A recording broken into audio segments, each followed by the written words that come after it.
Hi everyone, and welcome to episode 45, which I am calling The Cost of Cancer. So I've been a little bit slack. It's been a couple of weeks before I've posted, and I've been on what I would call quite a traumatic journey. That's probably a little bit of an overstatement, but this all started when I went to see the plastic surgeon with my friend Di. Now, I wanted to find out more about the DIEP flap, D-I-E-P flap. So there's two ways you can have reconstruction.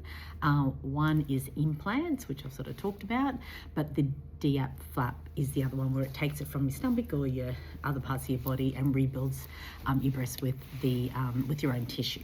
And I wanted to find more about it because there are people who are very, very big advocates of it. So we went and saw the doctor that I was referred to, and he was excellent, but he also freaked me out a little bit, and it was mainly about having surgery and then radiation after surgery. So we sort of talked about, your implants can encapsulate, which means then you have to have more surgery afterwards. And he talked about all the other things that can happen. He said with the radiation, you'll have one breast aging at a different rate to the other because of what they've done to the skin.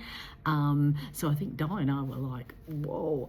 And it probably at that stage started to make us think about, which was the best way to go. And I think, and obviously Dr. Diviana can do the double mastectomy and the implant, but he can't do the DIEP. So he'd do the mastectomy and the other doctor would do, the reconstructive surgeon would do the DIEP. So, I went from DIEP to start with to implants, back to DIEP again. So a lot of up and down. But anyway, on the way out, I obviously had to pay my bill. One of the girls behind reception said to me, do you know which way you're going to go? And I said, I'm probably leaning towards the DIEP at the moment. And she looked at me and she said, it's a lot more expensive, don't you? And I went, no, what are you talking about? Because I naively thought, and I'm kicking myself because I should have done a lot more research up front. I naively thought that because I'd had back surgery, collarbone surgery, and other things, that everything was pretty much covered, and my outer pockets were very, very small, right? So, it could have been $1,000 or something like that, but it wasn't. I can't remember it being terribly high. So I never really thought about the out-of-pocket costs with the mastectomy and then reconstruction, and no one ever talks about it. Anyway, so I sort of looked like a stunned mullet, I think, and she said to me, with the double mastectomy and the implants, because I sort of said, how much? She said you'd be looking at out-of-pocket about 12 to 14,000, which I almost fell over because I wasn't expecting it. And I said, well, what about the DIEP? And she said, you're probably looking more at about 22,000 out of pocket. Which I almost fainted. Now, Di wasn't with me, so I walked over to Di and I said, oh my God, Di. I said, this is what the potential costs are. So I was kicking myself because I hadn't asked any of those questions up front. So then I went, okay, well, I'm just going to go back and start to look at everything again. And look, part of me went, well, let's put the cost aside and just work out what is the best for me. So I talked to a few people as well, people who had given me advice that I said, we've never talked about the out-of-pocket expenses. And look, I think people are just so focused on getting rid of the cancer that the cost seems to just be an aside. Or, some go to public as well, where the cost is covered.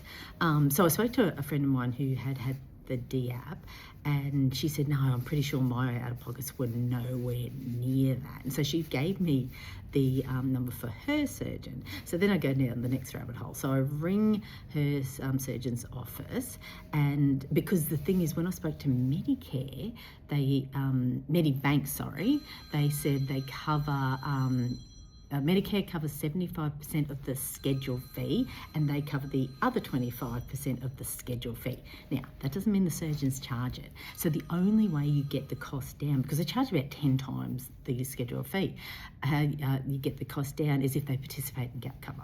So that was my next mission, to find someone who participated in gap cover. And I thought because my friend didn't pay as much, her surgeon would.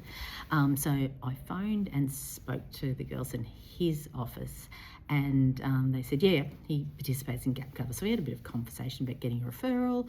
I then asked Dr. Diviana's office whether they would work with him to do the DAP. Now, because he's got a reconstructive surgeon in his own practice, that was going to be a problem. So, you know, I was sort of up and down about, you know, what the hell I was going to do. And Dr. Diviana was away, so I couldn't even get a referral for this other guy to give me a quote, because you need to see them to get a quote. And anyway, and for some reason I decided to ring his office back and to say about being booked in. And we had a further conversation, and the girl said, no, he doesn't participate in gap cover. And I'm like, but you told me the other day he did. So it seemed to have been a bit of confusion. And so that then threw me again. And I was very happy I hadn't rung Dr. Diviana's rooms and said, I'm not going with him. I'm changing my whole surgical team, because, yeah, it was just so chaotic. So that's been my 2 weeks, which has just been the biggest trauma. I'm not traumatized from having cancer, but finding out how much you have to pay is crazy, because in the interim, I'd gotten the quote from the DAP surgeon in Dr. Diviana's practice. The out-of-pockets were $33,000. So that's with the mastectomy, the DAP, and the anaesthetist.